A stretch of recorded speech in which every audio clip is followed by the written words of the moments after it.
Some cases never leave you, not because they were hard to solve, but because they shouldn't have existed. I've seen killers, I've seen cults, I've seen people do horrific things. But Ruby's case? Ruby made me question what it means to be human, and what happens when something that isn't human pretends to be your son. As a detective, it's hard to find a case worse than Ruby's. The cops showed up at her house around 8 p.m. They'd been called by the next door neighbor, an old woman standing by the front yard waiting for the patrol car. She looked scared, her face stiff, pointing with a shaky hand at Ruby's front door. When the officers kicked the door open, they were hit by a rotten stench no one could quite describe or trace. One of them later told me that the lights and electronics in the house kept flickering on and off for no reason. They found Ruby in the living room, sitting on the floor, legs crossed. In her left hand, she was clutching an ice pick stained red, and on her lap, the bloody body of a child with a deep wound in the chest. That was Bruno, her 12-year-old son. Ruby didn't react when they arrived. Her eyes bulged, mouth half open. She was catatonic, completely gone. She stayed that way all the way to the station. We booked her without hearing a single word. I asked them to put her in an interview room so I could try to get something out of her. We sat across from each other for 30 minutes. I asked if she wanted anything: Coke, juice, water. No answer. I asked her to tell me what happened to Bruno. Still nothing.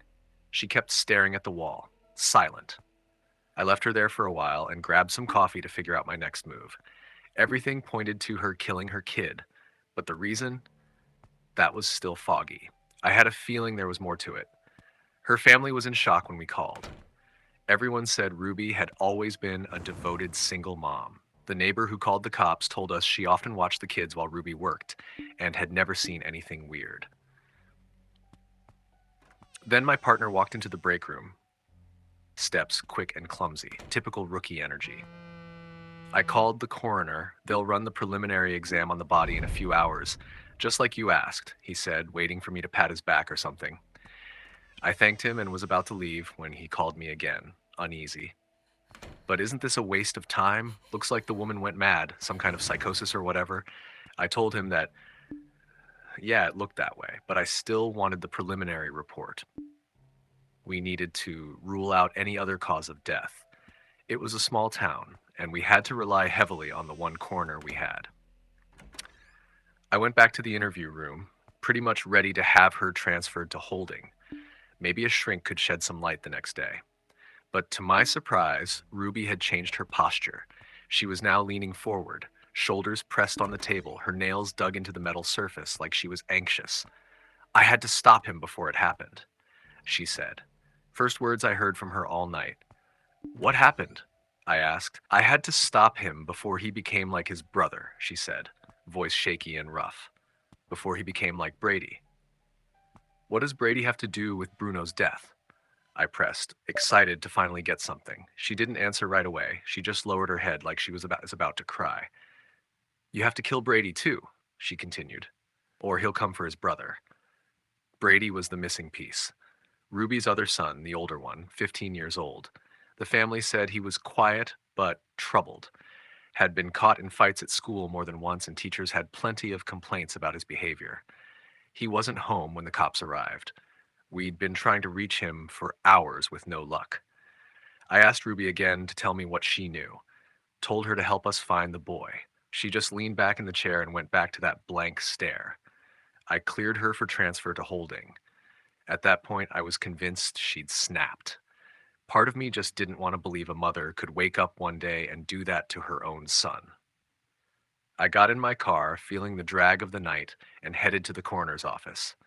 I had arranged to pick up the rookie after he got the preliminary report. I parked next to a beat-up Honda Accord, the only car there, and called the rookie's phone. No answer. Had he left without telling me? I got out and looked up at the windows of the old two-story building where the office was. One of the lights was still on, so someone was there. I walked up to the gate, ready to go up and see what was taking so long. The lobby was empty, except for a woman standing still in front of the elevator panel, eyes fixed on the numbers. To my surprise, it was Ruby's neighbor. The same old woman who had called the cops earlier that night.